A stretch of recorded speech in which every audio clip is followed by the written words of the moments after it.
Modernism का जो structure है वो मैं आपको समझाता हूं, और ये मेरा बनाया हुआ नहीं है। ये जो मैं आपको दिखा रहा हूं आपकी स्क्रीन के ऊपर, और इसको मैं यहां कर देता हूं। ये अब आप देख पा रहे हैं। बात 17वीं सदी 17th सेंचुरी अर्ली स्टार्ट हुई, जब बेकन 1620 और डेकार्ट 1641 और लॉक 1690 में रीजन की बेस पर साइंटिफिकली एक ब्रांच खड़ी करते हैं, और सोशियोलॉजिकली या पॉलिटिकली या कल्चरली एक फिलॉसफी खड़ी करते हैं। ये गौर से सुनिएगा। उसकी बेस है रीजन, और इसी पूरे चार्ट को फिर नशअत सानिया या एनलाइटमेंट का विजन बोला जाता है, कि जब यूरोप ने अंगड़ाई ली थी, यूरोप ने सोचना शुरू किया था। और ये सफर कैसे चलता है इसको गौर से देखना आपने। सो रीजन की बेस पर दो चीजें खड़ी होती हैं। इंडिविजुअलिज्म है सोसाइटी में, और साइंस जो कि नॉलेज को डील करती है। इंडिविजुअलिज्म समाज से सोशियोलॉजिकली चीजों को डील करता है, तो वो दो चीजों का जन्म देता है। एक फर्द की आजादी जिसको लिबरलिज्म कहा जाता है, और दूसरा मईशत की आजादी जिसको कैपिटलिज्म बोला जाता है। कैपिटलिज्म एडम स्मिथ 1776 में इस थ्योरी को पेश करते हैं, जो कि वेल्थ को जन्म देती है और रेवेन्यू जनरेट करती है, इन्वेस्टमेंट लेके आती है, प्रोडक्टिविटी लेके आती है, प्रोग्रेस लेकर आती है, हर आमो खास के लिए प्रोस्पेरिटी लेकर आती है, क्रिएटिविटी लेकर आती है, इनोवेशन, और फिर पता नहीं क्या कुछ डिस्कवरीज। वहीं लिबरलिज्म जो है वो इंग्लैंड, यूनाइटेड स्टेट्स और फ्रांस में इनकलाब का बाइस बनता है। इंग्लैंड में आपको पता है जो मोनार्की का सिस्टम था उसको चैलेंज किया जाता है, और यूनाइटेड स्टेट्स के अंदर जो 1776 में तो इसकी बेस पड़ती है, मगर अब्राहम लिंकन के जमाने के अंदर जो 13th अमेंडमेंट होती है अमेरिकन कॉन्स्टिट्यूशन में, वहां अबॉलिशन होती है स्लेवरी की, उसको एब्रोगेट कर दिया जाता है। फ्रांस के अंदर 1789 के अंदर रोटी के नाम के ऊपर दंगे मचते हैं, खून, कत्लो खून का बाजार गर्म होता है, और फिर कैसे अमरीयत कायम होती है उस पर रिसेंटली अभी उन्होंने एक मूवी नेपोलियन बोनापार्ट के ऊपर, नेपोलियन के ऊपर उन्होंने मूवी बना भी दी है 1789 के इनकलाब की उस सीक्वेंसेस को, उस माहौल को दर्शाते हुए। कैपिटलिज्म का आपने समझ लिया। साइंस वेयर एज ये क्या चीज लेकर आती है? ह्यूमन हेल्थ के ऊपर फोकस करती है, तो मेडिसिन और हेल्थ लेकर आती है। और जब चीजों की तरक्की के हवाले से, इंडस्ट्रियलाइजेशन के हवाले से बात होती है, जिसको मैंने मॉडर्निज्म में एक्सप्लेन भी किया था, तो वहां इंजीनियरिंग के ऊपर काम होता है। जेम्स वाट, इंडस्ट्रियल रेवोल्यूशन आती है 1769 1750 में। ये सारा मॉडर्निज्म का या एनलाइटमेंट का जो विजन है, ये आपके सामने दो चीजों के ऊपर मरकज खड़ा करता है। नंबर 1 हैप्पीनेस, और नंबर 2 प्रोग्रेस। ये जो आपके सामने रखी है। मगर यहां मैं आपके सामने एक बहुत इंपॉर्टेंट चीज जो है वो रखना चाहता हूं। वो ये है कि ये जो नक्शा आपने देखा है ना, ये वो तमाम जरूरियात थी जिन्होंने जन्म दिया इस नई दुनिया को। अब यहां आपने एक चीज समझनी है पोस्ट मॉडर्निज्म को समझने के लिए। मैंने मॉडर्निज्म की एपिसोड में आपको बताया था कि लोगों को कैसे पता चला था कि नए नजरियात क्या हैं, जो ग्रैंड ग्रेट नरेटिव्स हैं वो क्या हैं। ये मैंने उधर एक्सप्लेन किया था। हुआ ये था कि जब कम्युनिकेशन का एक्सेस लोगों को मिलता है, फ्रीडम टू इंफॉर्मेशन मिलती है, और वो मिलती है प्रेस इन्वेंट होने के बाद। मैंने आपको बताया था, पूरी उसकी हिस्ट्री बताई थी गटनबर्ग की, उसके कोड भी पढ़े थे। और मैंने आपको बताया था कि मेरा एनालिसिस ये था, बहुत से स्कॉलर्स को पढ़ने से पहले जिन्होंने यूरोप की हिस्ट्री लिखी या एनलाइटमेंट विजन को एनालाइज किया, मगर मुझे जानकर हैरानगी हुई कि गटनबर्ग के बारे में जो मेरी राय थी वही उन लोगों की निकली, क्योंकि बड़ी ऑब्वियस सी बात थी। हो सकता है कोई भी पढ़ेगा स्टूडेंट तो उसको यही चीज निकलेगी। तो ये पता चला कि जो कम्युनिकेशन का एक्सेस है, अगर इसको हाईजैक कर लिया जाए आप ग्रेट ग्रैंड नरेटिव्स को चैलेंज दे सकते हैं। ये आपने गौर से सुनना है कि आप ग्रेट ग्रैंड नरेटिव्स को चैलेंज कर सकते हैं अगर जो कम्युनिकेशन का एक्सेस है उसको आपने हाईजैक कर लिया, उसको आपने कंट्रोल में कर लिया।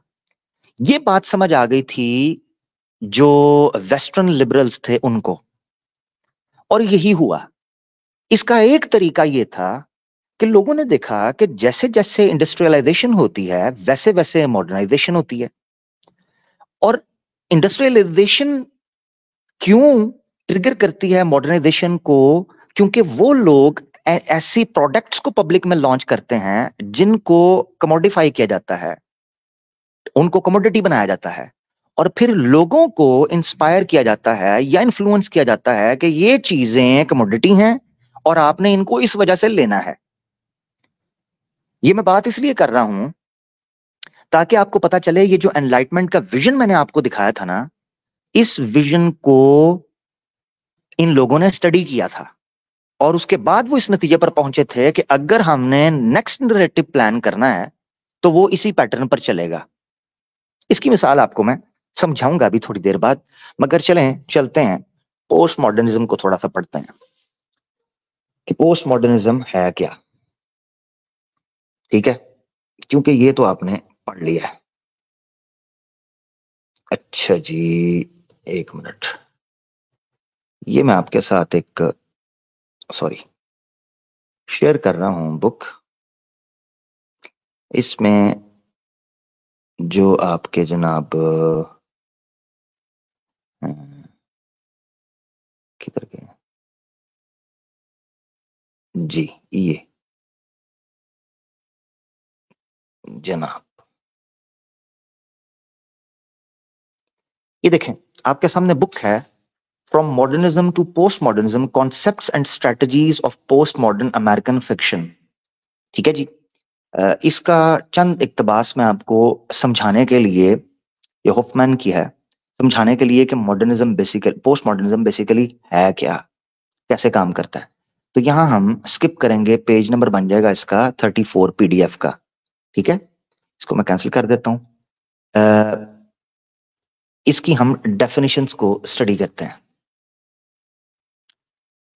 ये जो मैंने आपको मिसाल दी है ना, ये जो मैंने आपको भी थोड़ी डिटेल बताई थी कि इंडस्ट्रियलाइजेशन मॉडर्नाइजेशन को कैसे ट्रिगर करती है, और पोस्ट मॉडर्निस्ट जितने हैं उनको ये बात समझ आ गई, एनलाइटमेंट के विजन को उन्होंने देखा, उसके पैटर्न को स्टडी किया और उनको पता चला कि अगर आपने ग्रैंड नरेटिव्स को चैलेंज करना है तो आपको कम्युनिकेशन के एक्सेस को कब्जे में लाना होगा।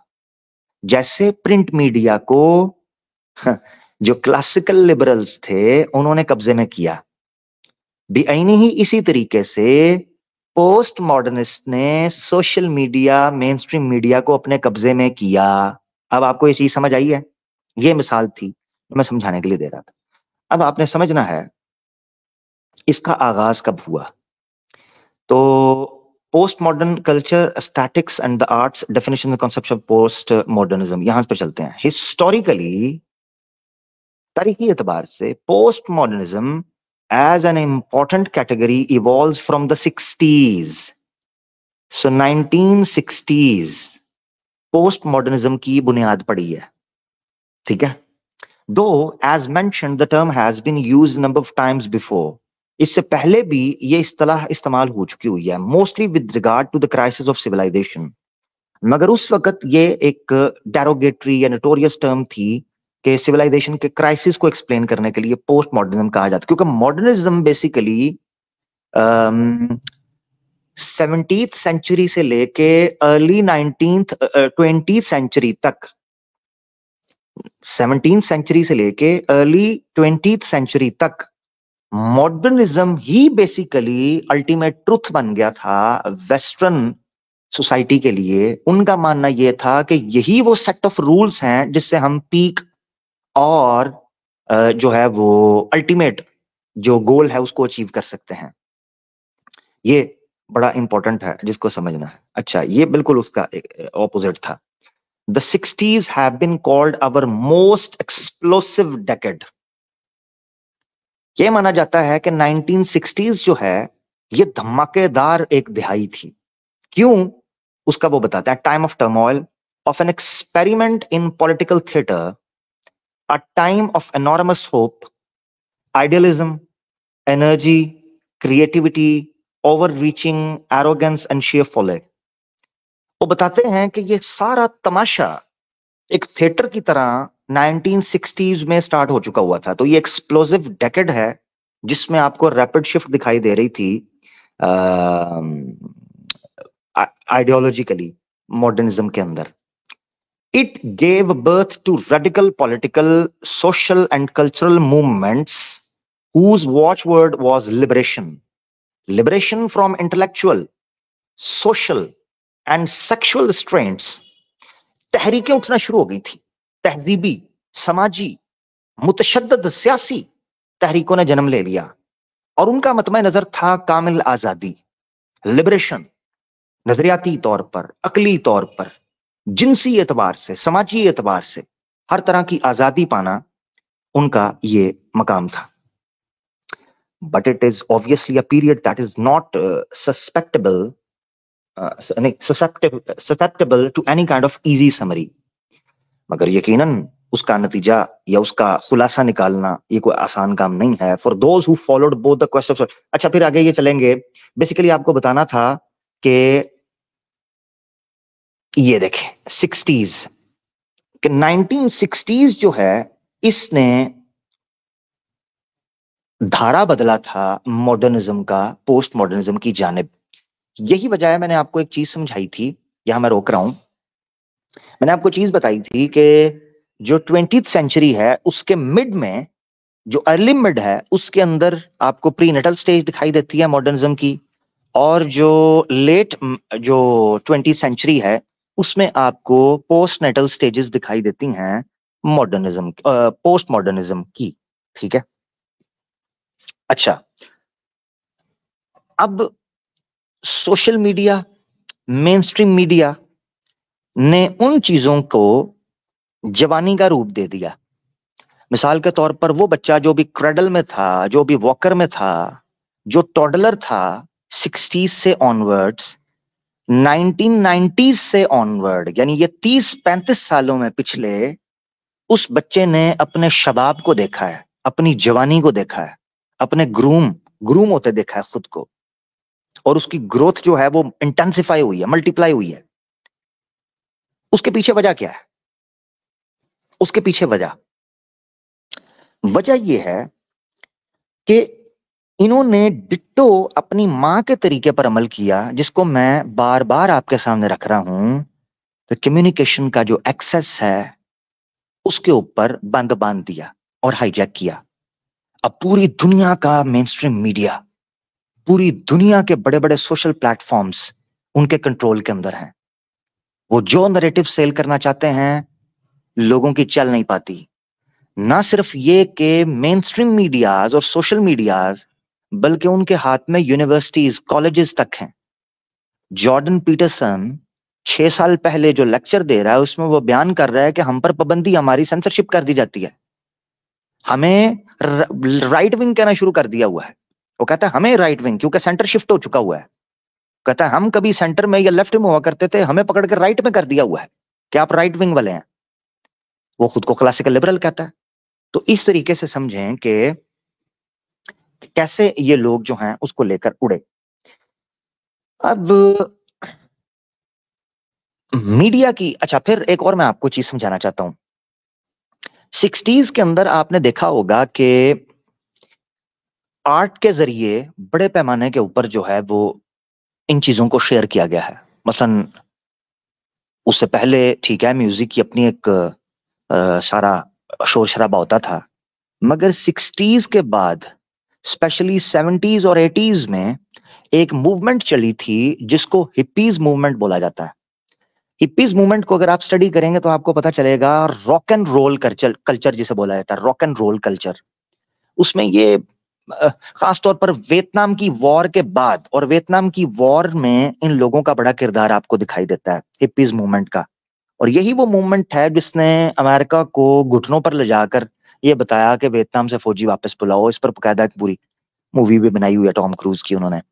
तो रॉक एंड रोल कल्चर जो था वो बेसिकली हिप्पीज मूवमेंट किस तरह अमेरिका में आई, उसने कैसे पोस्ट मॉडर्निज्म की जो है ना वो बच्चे को दूध पिलाया, और वहां से pop culture, rock and jazz culture, ये सारे कल्चर निकले, और पूरी ग्लोबली एक चीज, ग्लोबल आपको एक कल्चर दिखाई देता है फिर पूरी दुनिया के अंदर।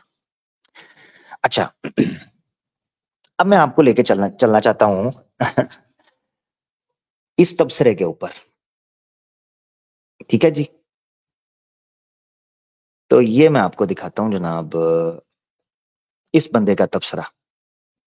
मैं अपनी बात नहीं करूंगा, मैंने आपको पहले बताया था पोस्ट मॉडर्निज्म के ऊपर क्रिटिसाइज मैंने मैंने बड़ा ब्रीफली रखना है, मैं बड़ा तेजी से लेकर चल रहा हूँ, ज्यादा डिटेल में नहीं जा रहा, सरफेस को टच करता हुआ मैं चल रहा हूं ताकि हम कॉन्सेप्ट को समझ सकें।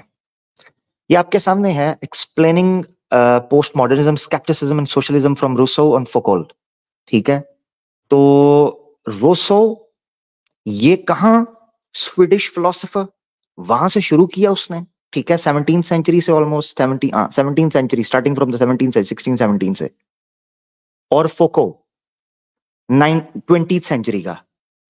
तो पोस्ट मॉडर्निज्म रोसो से लेकर स्केप्टिसिज्म की जो हिस्ट्री है फोको तक, बहुत इंपॉर्टेंट किताब है ये याद रखना है कि जो स्टीफन आसे हिक्स है, Ronald Greg, Stephen Ronald Craig Hicks, ये पीएचडी स्कॉलर है, पीएचडी स्कॉलर है, यूनिवर्सिटी का लेक्चरर है, और इस बंदे ने काफी ज्यादा किताबें लिखी हैं। एक किताब है लिबरलिज्म प्रोज एंड कॉन्स, वो भी पढ़ने वाली है पीडीएफ में, उसको भी डाउनलोड करें।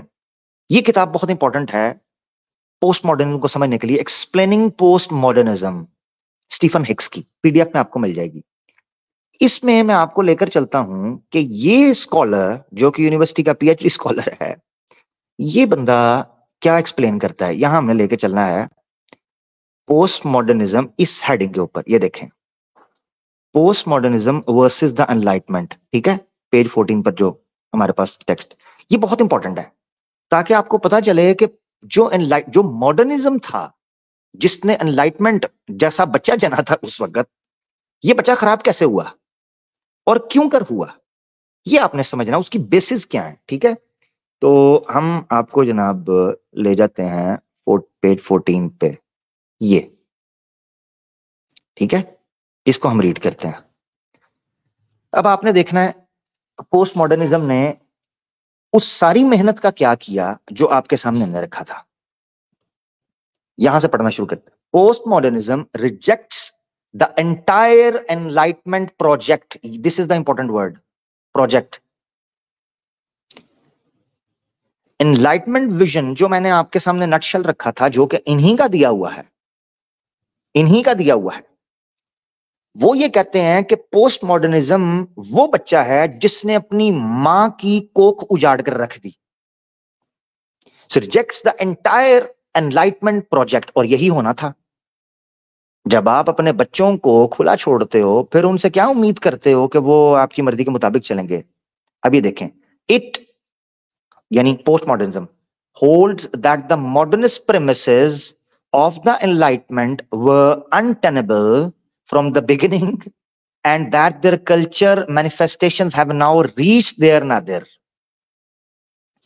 वो ये कहते हैं कि एनलाइटमेंट के जो प्रेमिसेस हैं, मॉडर्निस्ट प्रेमिसेस जो हैं एनलाइटमेंट के, वो अपने आगाज से इख्तिताम तक अपनी उम्र पूरी कर चुके हुए हैं। उनकी जितनी मैनिफेस्टेशंस थी वो उनकी ताबनाकी खत्म हो चुकी हुई है। अब वो इस टाइम के ऊपर पिनअप नहीं सकते, ये उन्होंने रखा। While the modern world continues to speak of reason, अब ये गौर से सुना ये जुमला, प्रोफेसर साहब क्या कहते हैं, स्टीफन एक्स, वो कहते हैं while the modern world, आज की दुनिया भी continues to speak of reason, आज भी मुल्हिद आते हैं, वो कहते हैं हम रीजन पे बात करते हैं, फ्रीडम पे बात करते हैं, प्रोग्रेस पे बात करते हैं, लेकिन its pathologies tell another story. अब ये क्या कहा है उन्होंने, बेसिकली ये बड़ी इंपॉर्टेंट बात उन्होंने की है। स्टीफन ये कहता है कि आपको आज जदीद दौर में कुछ लोग आकर कहेंगे हम रीजन की बात करते हैं, फ्रीडम की बात करते हैं, प्रोग्रेस की बात करते हैं, मगर पोस्ट मॉडर्निज्म की जो मौजूदा दुनिया है, पैथोलॉजीज बेसिकली, पैथोलॉजी एक मेडिकल की टर्म है। पैथोलॉजी बेसिकली बोलते हैं डिजीज को डायग्नोस करना, उसकी एवोल्यूशन को स्टडी करना, उसके पैटर्न को करना और उसके इफेक्ट्स को करना, उसको पैथोलॉजी बोलते हैं। तो पैथोलॉजी एक्चुअली मींस कि मॉडर्निज्म की वजह से, पोस्ट मॉडर्निज्म की वजह से जो बीमारियां फैली हैं उनका जो असर है। ठीक है, अब समझे। सो its pathologies tell another story. So the postmodern critique of those pathologies is offered as the death knell of modernism. वो कहते हैं पोस्ट मॉडर्निज्म जो कि उस पैथोलॉजीज के क्रिटिक है, उनको क्रिटिक कर रहा है, उनको तनकीद उस पर कर रहा है, वो बेसिकली मॉडर्निज्म की मौत की घंटी है। मॉडर्निज्म के मौत की घंटी है। यानी आसान लफ्जों में समझें तो वो ये कह रहे हैं कि पोस्ट मॉडर्निज्म ने अपनी मां का खून कर दिया हुआ है। यही वजह है कि मॉडर्निज्म की एपिसोड करते हुए मैंने आपको बताया था यूटू ब्रूटस, यूटू एतू ब्रूटस। तो ये यूटू ब्रूटस, इसने मारा है अपनी मां को और घंटी बजा दी।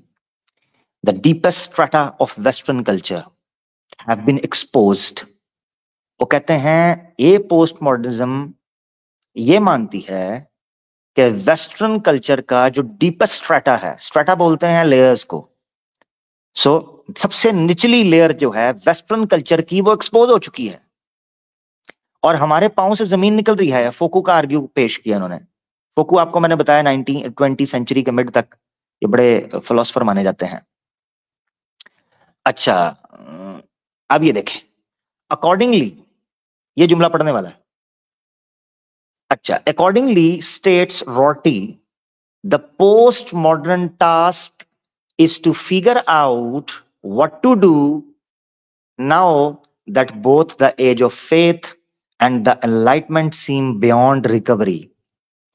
वो कहते हैं पोस्ट मॉडर्निज्म में जो पोस्ट मॉडर्निस्ट हैं वो ये मान चुके हुए हैं कि एज ऑफ फेथ और एनलाइटमेंट का जो प्रोजेक्ट था वो बियॉन्ड रिकवरी हो चुका हुआ है। अब जानकर आपको हैरानगी होगी कि पोस्ट मॉडर्निज्म वही है जिसकी बुनियाद मॉडर्निज्म ने रखी, उसी को बियॉन्ड रिकवरी कह रहे हैं। क्या गारंटी है? ये एक आप समझें कि कंफ्यूजन है कि क्या गारंटी है कि जो आज के रूल्स सेट किए जा रहे हैं वो आगे जाकर ऑब्वियसली इनको निगेट नहीं करेंगे। और मुल्हिदीन जो है वो बड़े कॉन्फिडेंस के साथ कहते हैं कि बिल्कुल करें, हमें उसमें कोई दिक्कत नहीं है। तो उनको राइट है, मगर जब आप आइडियोलॉजिकली किसी चीज को डिस्कस कर रहे होते हैं तो उसके अंदर कंसिस्टेंट होना इसलिए इंपॉर्टेंट है कि इंसान की नेचर ये तकाजा करती है कि आप जिस चीज को मानते हैं वो आपका साथ दे, ना कि आप उसके पीछे दौड़ते चले जाएं। अच्छा, ये अगले कुछ पैराग्राफ हैं जो पढ़ना इंपॉर्टेंट है, इनको मैं पढ़ना चाहता हूं। क्या कहते हैं? Post modernism rejects the enlightenment project in the most fundamental way possible. Sorry, नीचे आ गया। वो कहते हैं कि एनलाइटमेंट प्रोजेक्ट को पोस्ट मॉडर्निज्म सबसे खतरनाक और बुनियादी हिस्से पर डैमेज करता है और उसको रिजेक्ट करता है bye attacking it's essential philosophical themes. Modernism ने जो नशोनुमा की थी, तरबियत की थी, वो अपनी मां की हुई तरबियत के ऊपर अटैक कर रहा है, बेसिक चीजों पर। अब सुनते जाना आपने वो क्या कर रहा है। Post modernism rejects the reason, ये गौर से सुने, post modernism rejects the reason and the individualism that the entire enlightenment world depends upon।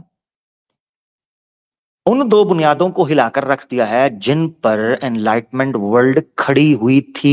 ये पिछले 60 से पहले की जितनी दुनिया खड़ी थी उस सबको हिलाकर रख दिया है।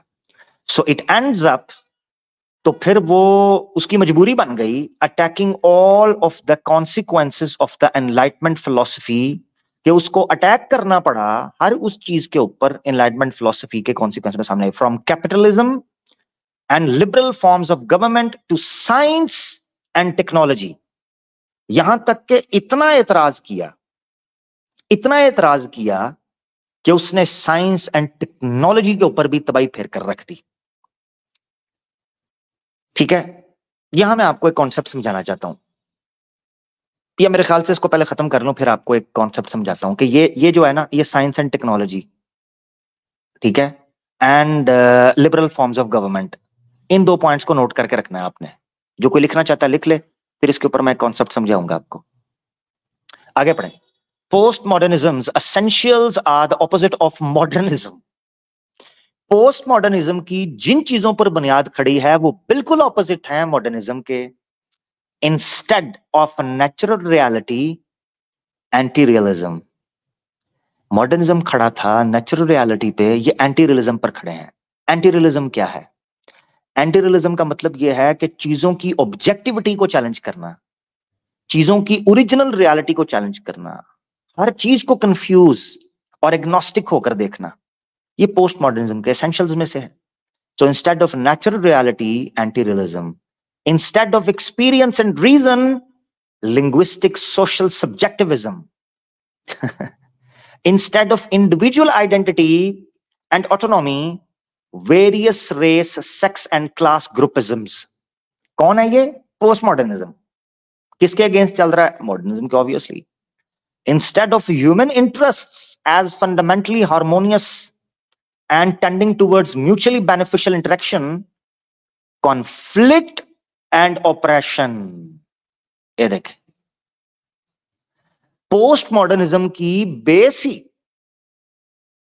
इस बुनियाद के ऊपर है कि कॉन्फ्लिक्ट एंड ऑपरेशन के ऊपर खड़ा है। Instead of valuing individualisms in values, markets, politics calls for communalism, solidarity, egalitarian restraints.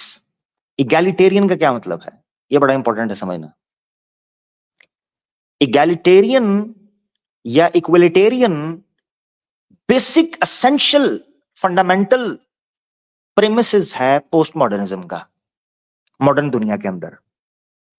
जन इगैलिटेरियन का मतलब होता है, जो मैंने आसान में बोल, इक्वलिटेरियन। इक्वलिटेरियन का मतलब है कि आप ये माने कि हर इंसान को एक ही तरह ट्रीट किया जाए और एक ही तरह रखा जाए, मर्द हो, औरत हो, बच्चा हो, बूढ़ा हो, उनकी एक ही वैल्यू है।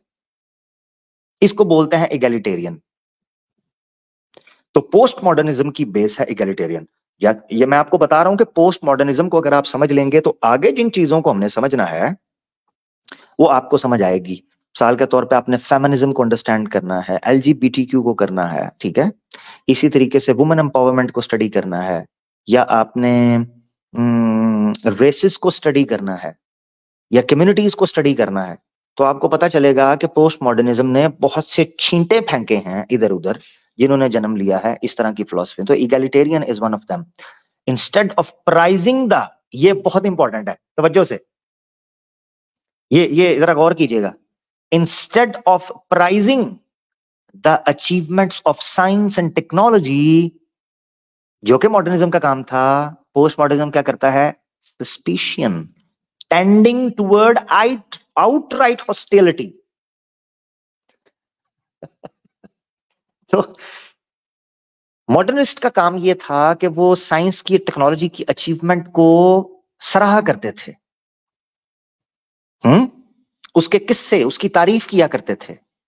मगर पोस्ट मॉडर्निस्ट जो हैं वो सस्पिशन उठाते हैं उनके साइंस के रिजल्ट के ऊपर, यहां तक के टेंडिंग टुवर्ड आउटराइट हॉस्टिलिटी, यहां तक के वो सीधी सीधी दुश्मनी कर देते हैं।